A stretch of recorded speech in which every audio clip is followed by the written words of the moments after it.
Le projet se situe dans l'îlot H, qui est un des îlots en bordure donc, de l'écoquartier de la ZAC de Beaune. C'est un petit bâtiment de logements sociaux qui a été travaillé et conçu comme une dent creuse entre deux autres opérations plus importantes qui étaient les logements accession.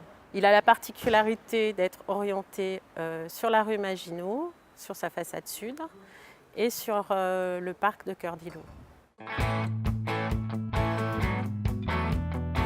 Alors le programme sur notre petite partie, c'était de faire donc la partie des logements locatifs, à savoir une vingtaine de logements locatifs, avec la particularité que notre projet avait un gabarit plus petit que les deux autres, et que du coup, sur un rez-de-chaussée plus 4 niveaux, on devait satisfaire à l'ensemble du programme.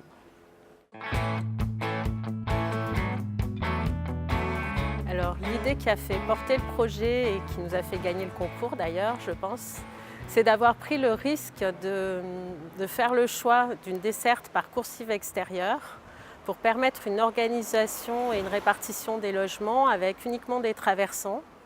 C'est-à-dire les logements qui ont tous un séjour au sud avec un balcon, un espace extérieur privatif. Et on rentre par le nord, par le biais d'une coursive qui permet de faire une promenade et de profiter finalement de ce jardin sur Cœur d'Îlot. Donc nous, on avait appelé ça le jardin vertical avant de rentrer chez soi. Et c'était vraiment une prise de risque parce que sur Grenoble, proposer des coursives extérieures avec le climat qu'on nous connaît, c'était pas forcément gagné d'avance sur le papier. Mais au final, ça nous a permis après de développer le projet avec cette idée de travailler le bâtiment dans son épaisseur, entre une façade sud et une façade nord. Ça avait une résonance aussi par rapport à l'histoire du site, puisqu'on se trouve un peu implanté sur l'ancienne enceinte de la caserne de Beaune. Et dans cette épaisseur, on a décliné toutes les fonctionnalités, avec des espaces cuisine qui ouvraient sur le jardin et puis des espaces de séjour qui ouvraient au sud sur ces balcons. Oui, ces brise-soleil, ils ont été réfléchis par rapport à deux fonctions. Ils sont coulissants et permettent à chaque habitant de moduler son rapport avec l'extérieur et son confort, surtout en été en effet.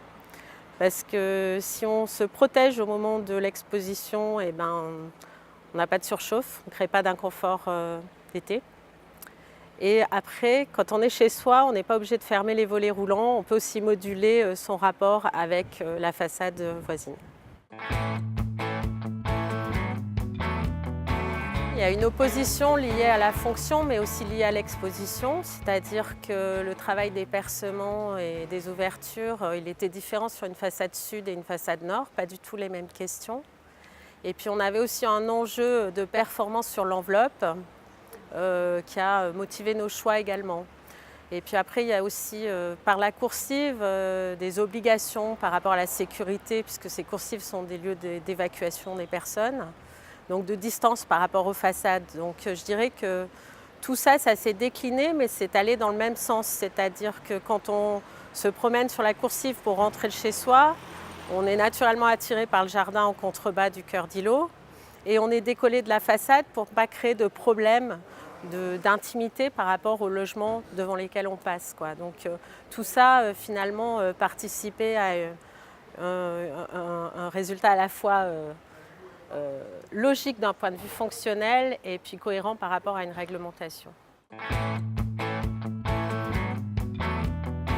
Il y a une particularité sur cette opération, c'est qu'on avait donc un objectif de performance qui était lié, qui faisait partie du cahier des charges de la ZAC, qui était lié à un cahier des charges concerto européen, avec une obligation de faible consommation du mètre carré construit. Beaucoup d'opérations ont répondu à cette demande de performance en faisant appel au double flux. Nous, on est une des rares opérations à avoir relevé le pari de remplir cette performance, mais avec une ventilation simple flux. Et cette ventilation, comme on avait un gabarit de bâtiment plus bas et des vues plongeantes sur la toiture, on a décidé de faire un équipement une VMC inversée, c'est-à-dire qu'on n'a pas de réseau sur la toiture est plantée, mais aucun équipement technique ne vient polluer cet espace, cette cinquième façade.